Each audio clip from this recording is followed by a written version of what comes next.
Hello, Squirrel Tribe. Listen, before we get into anything else at all, I want to talk about the hurricane that is headed directly to me and to a lot of other people that may be watching this video right now. So they're talking about Hurricane Helene. It looks like it's a storm right now. It's in the Gulf of Mexico, but it's moving up. And according to everything I'm reading, it looks like it's going to hit like the Big Bend Panhandle area of Florida. I happen to be in the Panhandle. I am slightly terrified of this because we have not gone through a hurricane yet, and this one is looking very, very gnarly, and they're saying it's going to hit really hard, and it's also going to go very far north. So people in Georgia and up through South Carolina, North Carolina, and whatever else, y'all are going to get some of it too, is what it looks like. I just want to give everybody a heads up because not everybody pays attention to the weather like that closely. They'll see something and go, oh, it looks like there's going to be a storm, and keep moving. But according to this, it's going to be gnarly. It says here that there's some uncertainty in the forecast. They expect Helene to make landfall as a hurricane, a strong one, sometime on Thursday. While computer forecast models suggest the most likely location for a landfall is somewhere from Florida's Big Bend to the Panhandle, remember that hurricane impacts, meaning the surge, the winds, the rains, the whatever, happen far from the center. There are still a few computer ensemble model forecasts that tracks as far east as Florida's west coast and as far west as southeast Louisiana.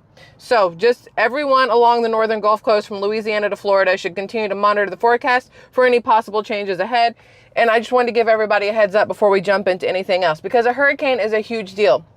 Especially when you take into consideration loss of power, you take into consideration flooding, you take into consideration all the things that are really hella expensive right now, like traveling, hotels, Airbnbs, gas, insurance. I mean, think about the fact if you get hit with this hurricane, what your insurance is going to do if something floods, your windows break, any of that kind of stuff. It's going to be not good for a lot of people. So I just wanted to remind everybody, pay attention, be on the lookout for everything that's happening, especially if you are in the Louisiana to Florida area. But also for those of you who have the ability to help people in the areas, like if you have friends that live in these kind of areas and you have an open room in your house or something where you could be like, hey, come stay with me where it's a little safer. I appreciate people who are willing to open their homes to people in need of help like that. You know what I mean?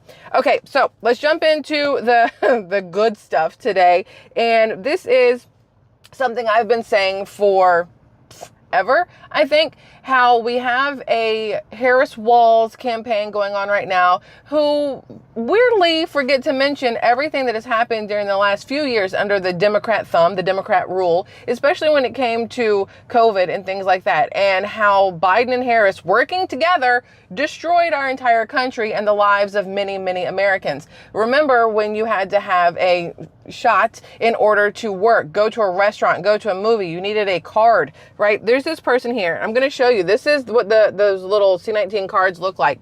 This person says, I got the 2-part Moderna vaccine shot in March and April of 2021.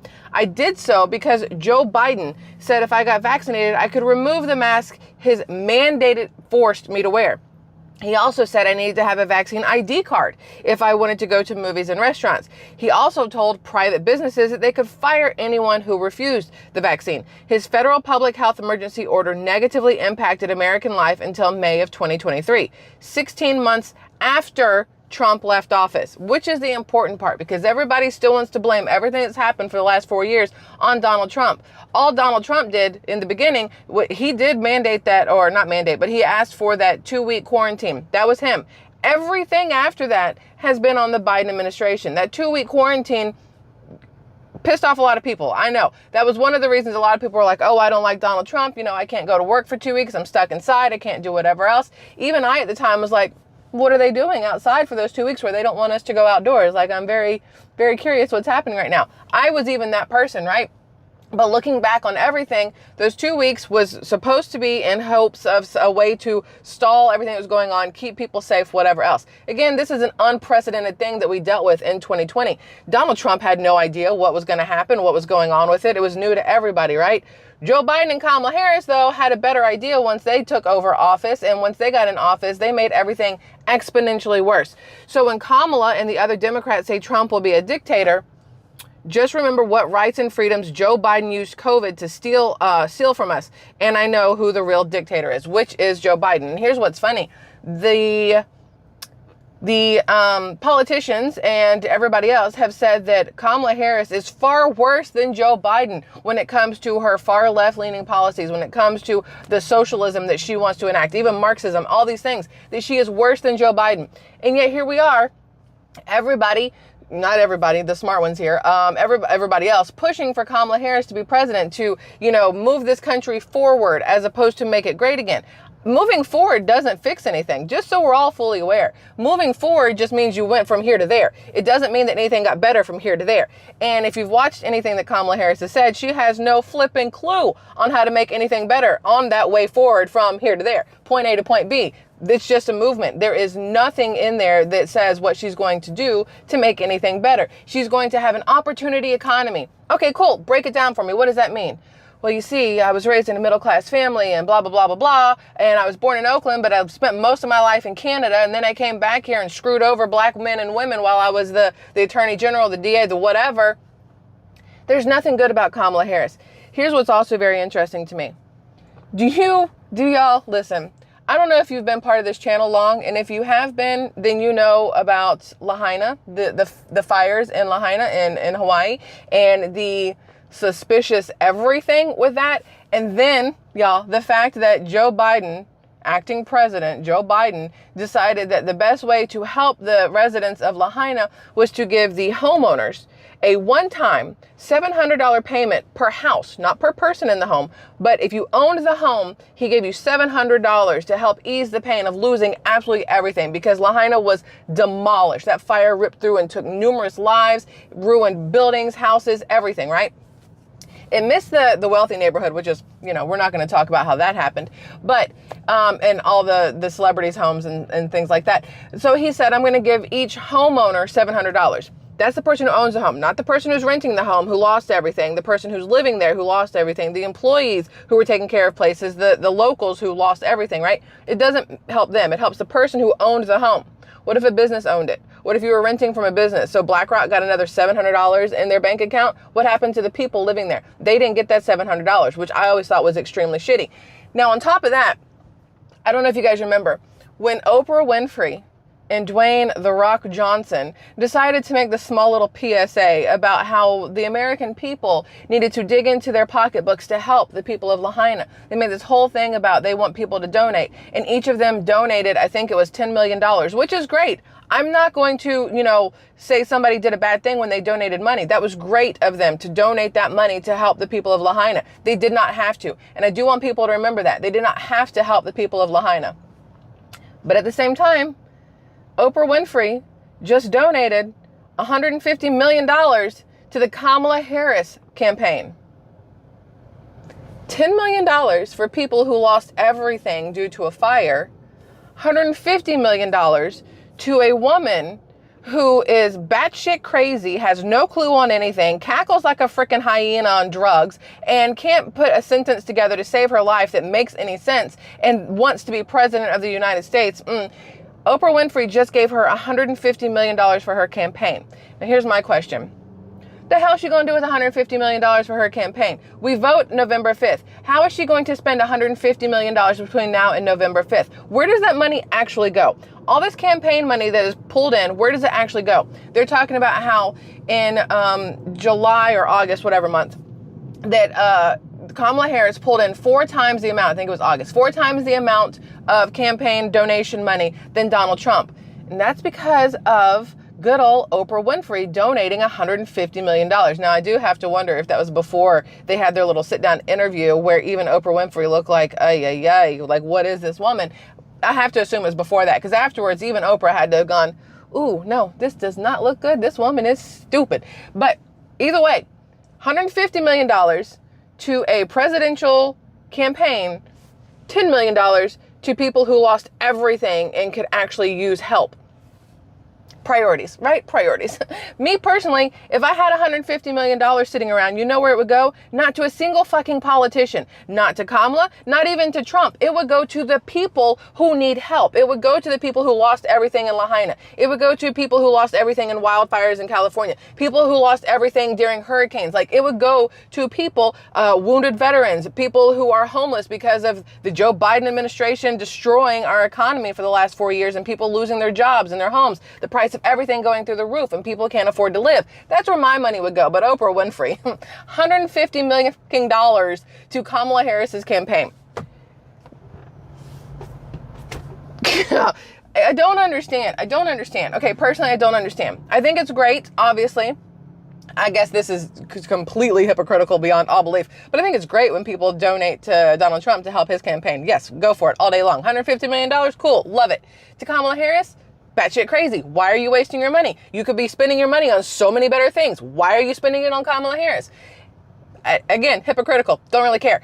I just don't understand what Kamala Harris is going to do with that money, that $150 million for her campaign. Would go buy more buses to bus people into her rallies? Go buy more people to sit in the back seat and hold up Kamala Harris signs? Go buy more transgender surgeries for underage children and they don't tell their parents? Like, is this what the campaign money is for? Is this hush money? Is this, oh no, don't remind people that Oprah Winfrey's been linked to Jeffrey Epstein, Harvey Weinstein, P. Diddy, a lot of other people?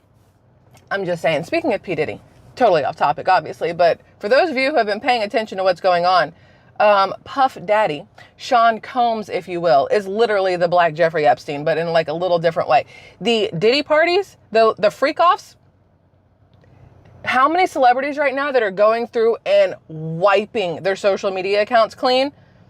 How many CEOs that are stepping down from large corporations? After Diddy got caught and the FBI raided his home and pulled footage of all these tapes and all these parties that have gone on in his house, Barack Obama, Michelle Obama, Chrissy Teigen, John Legend, Usher has wiped his Twitter clean. Pink has I think she wiped her Twitter clean. Megan Fox, like all these random people. Kim Kardashian sent out like a cease and desist and is like suing people for trying to bring up the videos of her at Diddy parties.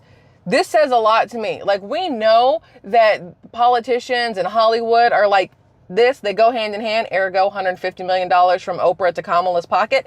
But we also know that they are some sick mofos out there. Like, there is some sick people going on, like doing things. This is why, this is way again off topic, and I don't know if YouTube's gonna let this slide. This should probably be a Patreon thing, but I'm already on a roll. This is why I feel like they allow the open border. They let the children through. The children go missing. Nobody knows where the children are. It's because they're at P. Diddy freak parties. And the socialists, the people in Hollywood, the people in politics, they are the ones who are benefiting from these missing children, from this human trafficking, the sex trafficking, everything else. So of course the Democrats want to keep Democrats in charge because Democrats are the ones who allow it to happen. Republicans would shut that shit down like immediately. So yeah, that's my thought on that. Anyway, so back to what we were talking about, because I got a lot here. Y'all know I get a little carried away sometimes. It's not on purpose. I mean, it's fun, but it's not always beneficial, and some people won't always agree. Oh, I want to play this for you. I don't know when this was from. I'm not even going to lie. I don't know what date this was on, but it was posted by Gunther Eagleman on September 21st. So I have to assume it's within that time frame. This is Joe Biden. And he says, we really don't have a president. Biden completely forgot he was at a press conference with the Prime Minister of India. The entire world is laughing at us. This guy is cooked. Cooked being the new word, which I'm a fan of. I like that everybody's calling everybody cooked. Like if you mess up, instead of being they're canceled, they're finished, cooked is the new word that we're going with. But look, this is why I continue to say the October surprise is going to be, surprise, Kamala Harris has been pushed up into the presidency because Joe Biden, he can't do it. The fact that he handed over the cabinet meeting or whatever the hell that thing was called to Jill Biden and had her run the whole thing, which I'm pretty sure goes against the Constitution. If Joe Biden can't do this, it should have been the vice president who ran the cabinet meeting, meaning Kamala Harris, but she was too busy out on the campaign trail hackling and cackling and hollering or whatever and spreading them cheeks. I don't know. Either way, it should have been Kamala Harris, but instead it was Joe Biden. And this is why. Y'all ready for this? Watch. Watch. I want to thank you all for being here. And now, who am I introducing next? Wait. I don't know if you can hear it. Who's next?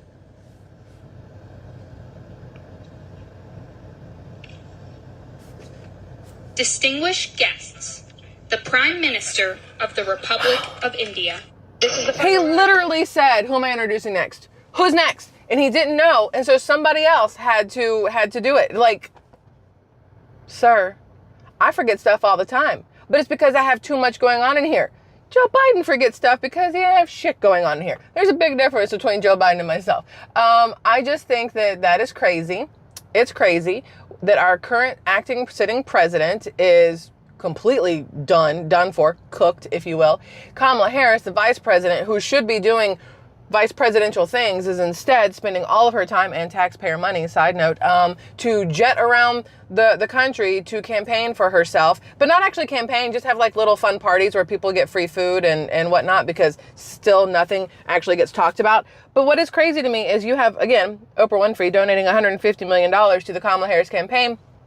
Yet it's still the taxpayers who are paying for her to ride on whatever that vice presidential plane is. Well, I don't remember what it's called.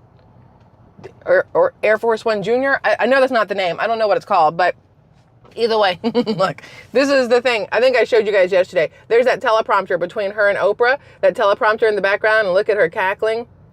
Look, I bet she pays her dentist a lot of money because she shows a lot of teeth all the time with how much she's cackling and laughing. Now, I do want you guys to hear this. So JP Morgan CEO Jamie Dimon, we've talked about him numerous times throughout the couple years here on the channel. A lot of people don't like people at the top, and Jamie Dimon is definitely at the top. He's money all day long, right? But he's also a very smart man, and he will tell you the truth, whether it's good, bad, ugly, whatever. A lot of people dislike him because he has, buttloads of money, but it's because he's made smart decisions and also because he screwed over people. They kind of go hand in hand sometimes. But I want you to listen to what he has to say. Now, this video, I believe, is a little bit old, but the things that he's saying still make sense and come into play. So let me, it's a couple minutes long, but we'll be fine. I want you guys to hear what JP Morgan CEO Jamie Dimon has to say on global risks. Because again, Kamala Harris in office, global risks all across the board. How do you see the U.S. economy playing itself out over the next 12 months? This is an election year. We've been talking a lot about what just took place in Iowa and trying to understand how the American public is going to feel about the economy may ultimately dictate how the president is decided. Yes, I agree with that. I think it's a mistake to assume that everything's hunky-dory. And, and when stock markets are up, it's kind of like this little drug we all feel. Like, it's just great, But remember, we've had so much fiscal and monetary stimulation, so I'm a little more on the cautious side, that we are facing a lot of things in 24 or 25. And we mentioned Ukraine, the terrorist activity in Israel, the Red Sea, quantitative tightening, which I still question if we understand exactly how that works. I don't think we do. How QE actually worked, what the effect of negative, zero rates was for all this time. And obviously the politics, and then the Ukrainian war is affecting oil, gas, food, migration. So you have all these very powerful forces that are going to be affecting us in 24 and 25. No, I paused in the wrong. I tried to pause and instead I effed it all up. You know what? That's enough of Jamie Dimon then. So listen, when he says the Ukrainian war is affecting everything, the oil, all the prices of everything, it's true because we do get a lot of imports from Ukraine. But at the end of the day, what's affecting us mostly about this Ukraine-Russia war is the money that our current Democratic president is consistently just shoveling over to Ukraine instead of keeping here within our borders. And I think people need to remember that. If you want to have a better economy, quit sending all of our money to everybody else. Quit spending it on illegal immigrants. Spend it on citizens. Spend it on this country itself, not on everything that does not matter. And now people are going to say, oh my gosh, you're so heartless. Ukrainians matter. No, I know that, fully aware. But do they matter at the tune of hundreds of billions of dollars that should be here within our own country? Like, I don't know how to not sound like a raging asshole when I have this conversation, but America first, okay? All day long, America first. Same thing, you're on an airplane and it's going down, which is what our country feels like under this Biden administration and possibly Harris administration. The plane's going down, get the mask drop. They tell you all day long, put yours on first before you help anybody else, because if you're so busy helping everybody else that then you black out, you die. You die because you didn't put your face mask on. And it feels selfish for some people. I have a child. It literally, my brain goes, I have to put mine on before I can help her. And everything in me is like, that's stupid. Help her first. She's your kid. But here's the thing. She's my kid. And again, raging asshole here, I know it. But if there's a stranger sitting next to me and it's him or me, bro, I'm picking me every time. And I know that's wrong for a lot of people. But to me, it makes perfect sense. I will help myself, then I will help you. I will make sure my home is in order, then I will help you with your home. I want to make sure our country is in order before we worry about somebody else's country. And it's absolutely crazy to me that the left does not understand that.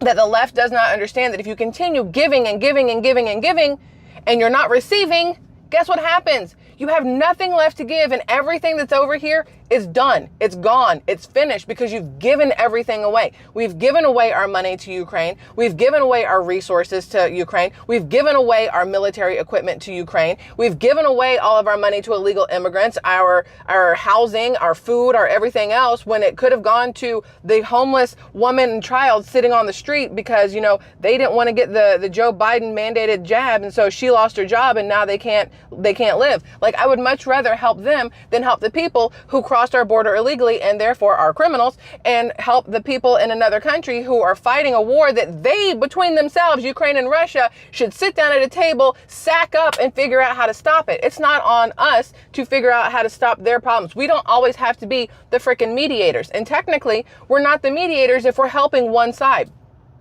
Anyway, I'm sorry. I get worked up sometimes. It's early. I'm stressed as all get out about this hurricane thing that's coming through because my mom just moved here to Florida. So not only do I have to worry about myself, my husband, my child, and our dog, now my mom, I'm worried about her dog, and her cats. And it's like, where do we all go if we need to leave? Hotels are going to be overcrowded, I'm sure. They're not going to let us bring animals in. It's money that nobody was foreseeing having to spend, but at the same time, staying here, slightly terrifying, because again, we've never been through a hurricane, and the way they're talking about the one that's coming in, Helene, it looks like it's going to be pretty freaking gnarly, and I'm not interested in putting my 15-year-old through pretty freaking gnarly weather, So, slightly stressed, little bit, stressed about the election, which people out there like, your vote doesn't matter. Even if it doesn't, I'm still going to vote accordingly. And I'm still going to pay attention to what's going on. And I'm still going to stress about it because it is my life, my family's life, my neighbor's life, your life, our country, hanging in the balance of whether the country is smart enough to go right or if they're dumb enough to stick with the left. So that's that. Squirrel Tribe. I love y'all immensely. Thanks for letting me have this, whatever this was this morning. Yeah, okay, that's all. I'll see you guys again later. In theory, if not, then tomorrow. Yeah, one of the two. Whatever. I hope you have a fabulous rest of your day. Either way. Love you. Bye.